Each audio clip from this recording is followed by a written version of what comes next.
Hey everybody, Andy Doutrick, Centennial Lending Group, sharing my screen to go over a total cost analysis that I put together to help illustrate to clients that are using the philosophy of waiting till the market cools down, waiting till the housing market crashes, waiting until rates come back down.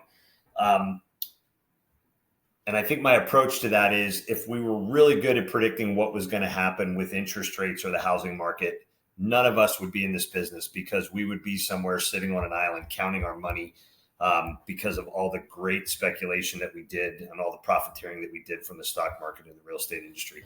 But let me just show you what I did here. So I put this together to illustrate to you what the median house price was in Pennsylvania in October of 2020, how that changed in a period of 2 years, and what we can anticipate it might be like in spring of 2023 if the market continues to appreciate, but at a much slower rate. Can also see what rates were in October of 2020 versus what they are at the moment, versus what might happen if people like Barry Habib and some of these other folks that have been pretty reliable in all the work that they put into following trends speculate may happen this spring. So let's just say we did go to 5.5, but the purchase price continued to go up. Two things are going to happen. When those interest rates drop, you're going to have a flood of people that have been sitting on the sidelines come back into the market. The second thing that's going to happen is those sellers are going to realize that they are now back in control because we're still going to have that inventory issue. And when we have that same inventory issue that we've had for the last 24 months, we all know what happens. Buyers get kicked right in the teeth. Sellers are going to take everything they get. You're going to see both sides of the transfer tax come back. Inspections are going to get waived. You're going to have cash offers, thousands over asking price. And the reason that's going to work is the same reason it worked for the last 2 years. The appraisals are holding true to the value because that's what the consumer is willing to pay. So when we look at the difference in the monthly payments from October of 2020 through October of 2022, you're talking about a $950 increase on that same property. If you're lucky enough to guess right and interest rates come down in the spring, but prices continue to go up, you're looking at a monthly savings of somewhere in the neighborhood of $120 a month. And that's assuming you can still negotiate to pay fair market price and not a dime over what the seller is asking.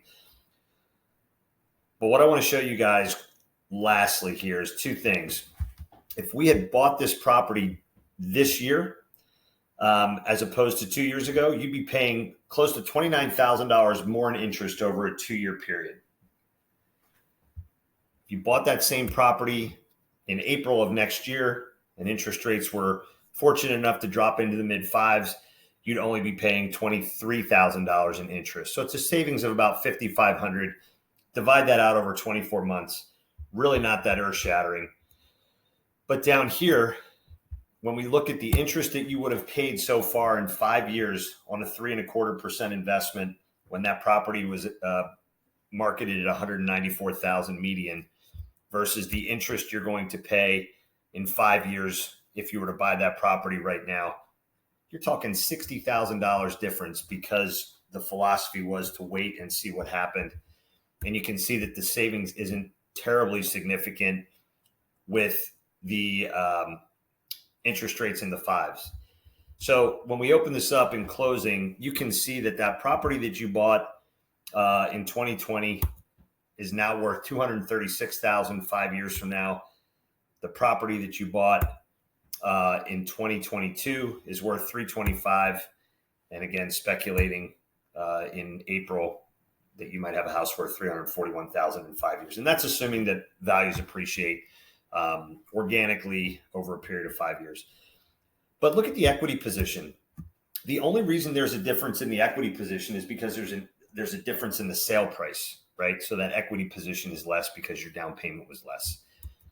But the tail of the tape is right here. And that's the amount of interest that you're going to pay simply by deciding to wait on the sidelines. And the cost of waiting on the sidelines is that you are going to run into additional competition. There are people just like you that are doing the exact same thing. And the minute that this market loosens up, It's going to be like the running of the bulls, and you're going to run into the same competition that you ran into 12 months ago. So if you're in the market to buy a house and you can afford the payment and you have the down payment, cash to close, now is the time to buy your home. The interest rate is temporary. And when rates drop to a point where it makes sense to refi, your trusted mortgage advisor will give you the advice that you need to move forward. If you have any questions, you can reach out at andyloan.com. Have a great day.